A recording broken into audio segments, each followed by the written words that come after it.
Bonjour à tous. J'espère que vous allez bien, que vous avez bien passé la journée.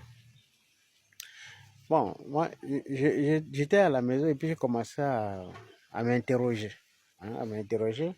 Parce que le Gabon a toujours fait la fierté, hein, d'une manière ou d'une autre du continent africain. On avait lancé la compagnie, l'une des premières compagnies aériennes avec Air Gabon, la défunte Air Gabon, qui a fait du bien au Gabon, qui était l'ambassadeur même du Gabon en étranger. Et quelques temps après, boum, je ne rentre pas dans les détails parce que ça a fait l'objet du prochain dossier. Et puis bon, la société a disparu, c'est tombé. Fin, félicitations. Les autres compagnies à l'époque qui étaient en création aujourd'hui sont au sommet. Mais Air Gabon, foutu. Ensuite, il y a eu Africa numéro 1. Quand j'ai dit ensuite, ça ne veut pas dire que c'est après Air Gabon que ça a une naissance. Bon, je ne maîtrise pas les dates. Ensuite, on peut citer aussi Air Gabon, qui était une référence, un instrument de propagande, qui avait atteint un niveau où il arrivait à concurrencer RFI en Afrique en termes de distribution de l'information. Au résultat des courses, mort, enterré. Ensuite, je passe les détails sur tout le reste. Aujourd'hui, nous sommes en mode de transition. Si je fais ce petit rappel, c'est pour attirer l'attention. Pour dire, il ne faut jamais aller très loin sans faire l'autopsie. Il faut toujours réfléchir. Pourquoi? Comment? Voilà. Pourquoi c'est arrivé?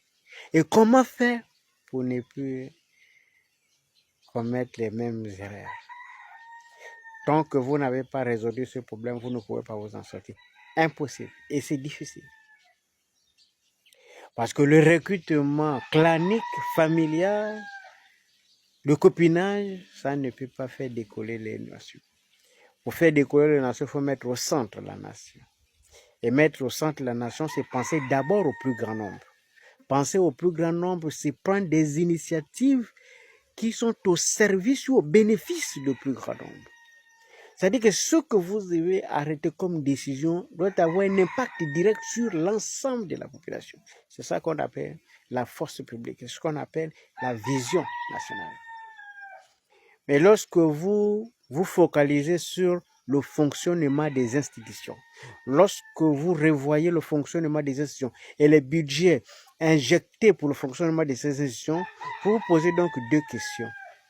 Il a dit, pourquoi le Gabon a l'art toujours de choisir les mauvaises choses, prendre des mauvaises décisions, aller dans la mauvaise direction? Pourquoi?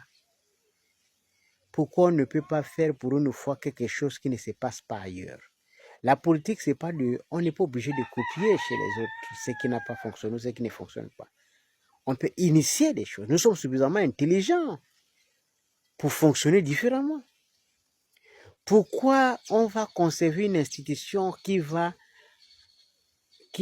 nous coûter 6 milliards par exemple par an, alors qu'avec 6 milliards par an, nous pouvons résoudre les problèmes liés aux établissements, à l'absence des établissements, des infrastructures au domaine de l'éducation nationale?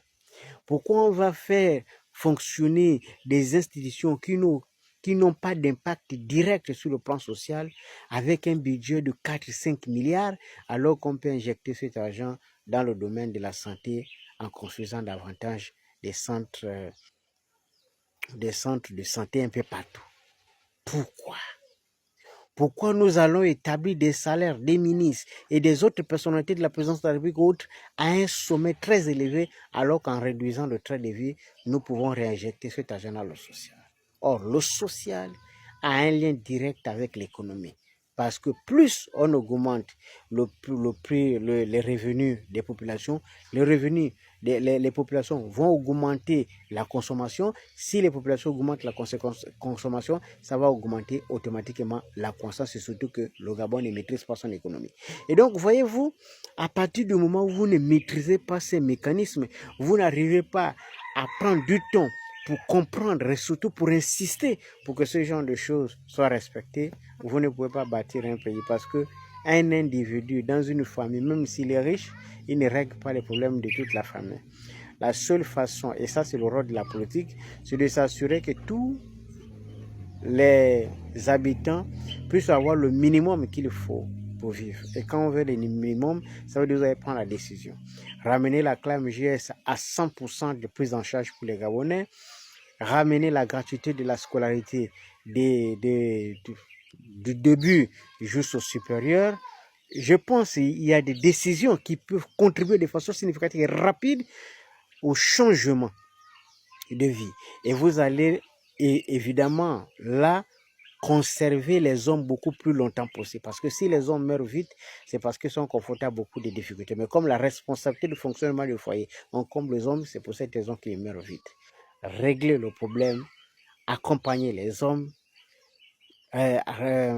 créer des emplois, augmenter les salaires, réduire les dépenses, parce que lorsque vous avez la santé gratuite, l'éducation gratuite, vous avez réduit un nombre important des dépenses du foyer. Et lorsque vous allez ajouter à cela un logement cadeau, je vous assure, vous avez réglé presque 60% des problèmes de chaque foyer. En réduisant 60% des problèmes de foyer, les hommes vont se marier davantage, les hommes vont s'épanouir davantage, il y aura moins de morts par AVC, il y en aura moins de morts. En tout cas, les gens vont pouvoir s'en sortir. Parce que si les gens ne vont pas à l'hôpital aujourd'hui, c'est parce que malgré la chlamydiose, ça coûte toujours cher parce qu'il y a des gens qui passent par d'autres mécanismes pour empêcher, pour retarder les gens qui ont la chlamydiose et ça accélère les frustrations. Et moi, je pense que en rendant cela gratuit à tous les niveaux de la société, on n'aura pas d'autre choix que de recevoir tous les malades. Évidemment, il faut mettre un accent sur la surveillance de tout ça. Moi, je pense que si tout ça s'est fait de manière claire et nette, nous allons apporter une réponse claire à la situation catastrophique actuelle de notre pays. Mais se focaliser sur la politique, les débats sur les postes de responsabilité des autres, je pense que c'est pas utile. Si ça n'était qu'à moi, j'aurais souhaité appliquer ma proposition d'il y a de cela quelques temps. Je pense qu'il faut appauvrir la politique et enrichir les populations. Appauvrir la politique, c'est déjà d'annuler les secteurs qui ne sont pas nécessairement utiles pour injecter de l'argent. Vous allez par exemple prendre l'Assemblée nationale, elle peut fonctionner sans argent. Puisque en Chine, les députés ne sont pas payés. Ils viennent pour la contribution. Ils viennent contribuer à organiser la société. Donc, on peut, en défaut de faire ça gratuitement, vous pouvez créer une prime supplémentaire pour ceux qui viennent siéger. Ça peut être de l'ordre de 300 000, 500 000 par là. 1 million pour ceux qui sont dans l'administration, le bureau, etc. Et vous allez voir, les choses vont changer.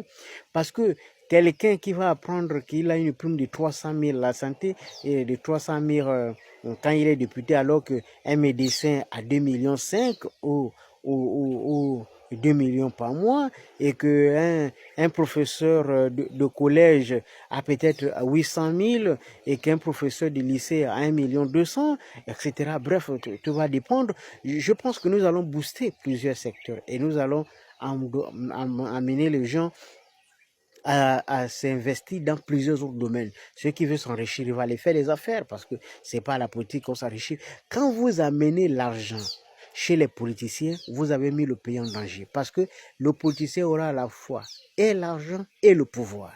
Et c'est très dangereux. On ne peut pas donner les deux pouvoirs à une seule personne. Donc le pouvoir décisionnel et le pouvoir matériel. Donc ce serait beaucoup plus difficile. Donc il faut au moins enlever un pouvoir. Si vous enlevez l'argent, il ne restera plus aux politiciens que la décision.